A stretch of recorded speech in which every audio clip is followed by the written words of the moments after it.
जरा सोचिए, 2500 साल पहले किसी ने इंसान का सिर मिट्टी से ऐसा बनाया कि वो आज भी सही सलामत है। और फिर एक सोने का हार जो ना सिर्फ भारी था बल्कि उसमें पेड़, जानवर और इंसान की पूरी कहानी बसी हुई थी। ये कोई फैंटेसी मूवी नहीं, ये है दुनिया के सबसे ब्यूटीफुल एंशिएंट आर्टिफैक्ट्स जो इतिहास की धूल से निकलकर आज हमें चौंका रहे हैं। तो तैयार हो जाइए इस टाइम ट्रेवल के लिए, जहां हम देखेंगे सोना, कला और इंसानी क्रिएटिविटी की मिसालें। तो चलिए इस वीडियो को प्रारंभ करते हैं। अगर आप हमारे इस चैनल पर नए हैं तो चैनल को सब्सक्राइब करना ना भूलिएगा and don't forget to hit the notification bell. चौथी सदी ईस्वी में रोमन काल की एक सबसे खास चीज सामने आई है, लाइगर्स कप। ये कोई आम प्याला नहीं बल्कि बेहद खास प्याला है। ये कप डाइक्रोइक कांच से बना है, जिसका मतलब है कि जब इस पर अलग अलग तरीके से रोशनी पड़ती है तो इसका रंग बदल जाता है। जब रोशनी सामने से पड़ती है तो ये हरा दिखता है, लेकिन जब रोशनी पीछे से आती है तो ये लाल हो जाता है। ये आज की नैनो टेक्नोलॉजी का एक शुरुआती उदाहरण है। कप पर एक कहानी भी खुदी हुई है। इसमें ग्रीक राजा लाइगर्स को दिखाया गया है, जो शराब के देवता डायनोसिस का अपमान करने की कोशिश करते हैं और फिर उन्हें दंडित किया जाता है। ये कप हमें रोमन कारीगरी की अविश्वसनीय कला और विज्ञान की समझ के बारे में बताता है। ये सचमुच एक जादुई प्याला है। डंडेरा ज़ोडिएक, ये प्राचीन मिस्र की एक अनोखी पत्थर की नक्काशी है। ये डंडेरा में हथोर मंदिर की छत पर मिली थी। ये गोल आकार का एक खगोलीय मानचित्र है जो सितारों और ग्रहों को दर्शाता है। इसमें हमें राशि चक्र के 12 चिन्ह दिखाई देते हैं, जैसे हम आज जानते हैं मेष, वृषभ, वृश्चिक आदि। लेकिन कुछ चिन्ह मिस्र की शैली में भी दिखाए गए हैं, जैसे कुंभ राशि को बाढ़ के देवता हापी के रूप में दर्शाया गया है। ये ज़ोडिएक मिस्र के लोगों की खगोलीय विज्ञान की गहरी समझ को दर्शाता है। इससे पता चलता है कि वे कैसे समय, मौसम और ब्रह्मांड को समझते थे। ये फ्रांस के लोवर संग्रहालय में रखा गया है और दुनिया भर के शोधकर्ताओं और पर्यटकों को आकर्षित करता है।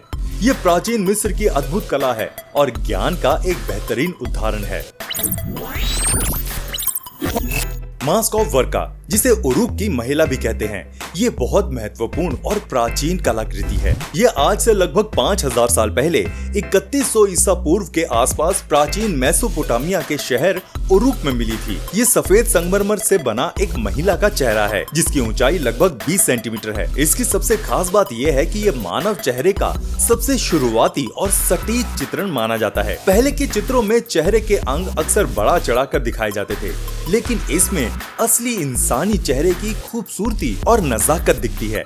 माना जाता है कि ये मुखौटा देवी इनाना की एक बड़ी मूर्ति का हिस्सा होगा। इसकी आंखें और आईब्रोज पहले रंगीन पत्थर से जड़ी हुई थी, जो इसे और भी जीवंत बनाती थी। ये मुखौटा हमें सुमेरियन सभ्यता की अद्भुत कला और उनके धर्म के बारे में बहुत कुछ बताता है। ये इराक के राष्ट्रीय संग्रहालय में सुरक्षित है।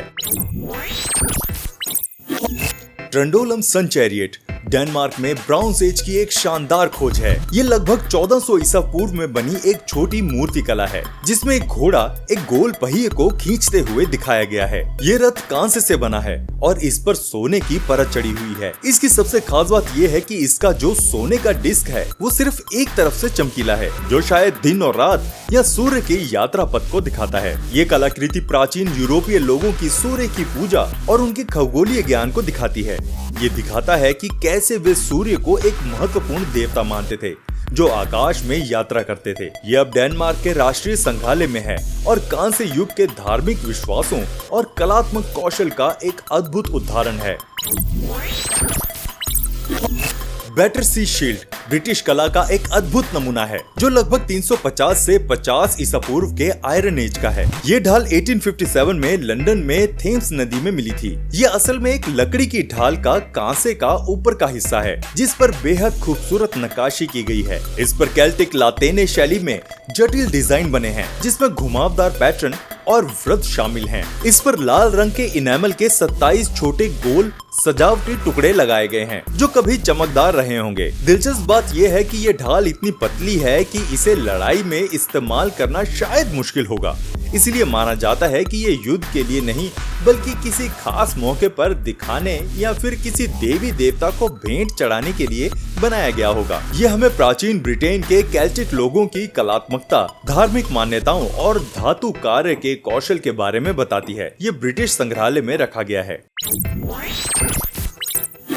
The royal game of war सबसे पुराने बोर्ड गेम्स में से एक है। इसकी खोज 1920 के दशक में आर्कियोलॉजिस्ट सर लियोनार्ड वुली ने प्राचीन मेसोपोटामिया के शहर उर के शाही कब्रिस्तान में की थी। ये खेल लगभग 4500 साल पुराना है, जो 2600 से 2400 ईसा पूर्व का है। ये एक रेसिंग गेम है जिसमें 2 खिलाड़ी एक विशेष बोर्ड पर अपनी मोहरों को पासे के आधार पर आगे बढ़ाते हैं। इसका बोर्ड आमतौर पर 20 चौकोर खानों का होता है जो 8 के आकार में व्यवस्थित होते हैं। दिलचस्प बात यह है कि 1980 के दशक में ब्रिटिश संग्रहालय के डॉक्टर इरविंग फिंकेल ने एक प्राचीन मिट्टी की गोली को समझा जिस पर इस खेल के नियम लिखे थे, जिससे हमें पता चला कि इसे खेला कैसे जाता है। ये खेल न सिर्फ मनोरंजन के लिए था बल्कि माना जाता है कि इसका कुछ आध्यात्मिक महत्व भी था और कुछ खानों पर उतरने से भविष्य के बारे में संकेत भी मिलते थे। ये प्राचीन मेसोपोटामिया के लोगों की बुद्धिमत्ता और उनके सामाजिक जीवन का एक बेहतरीन उदाहरण है।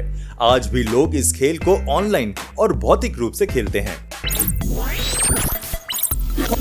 नोक टेराकोटा हेड अफ्रीका की एक बेहद पुरानी और रहस्यमयी सभ्यता की निशानी है। ये मूर्ति नाइजीरिया के नोक गांव में मिली थी और इसे करीब 2500 साल पुराना माना जाता है। ये मिट्टी से बनाई गई है और इंसान के चेहरे जैसी दिखती है।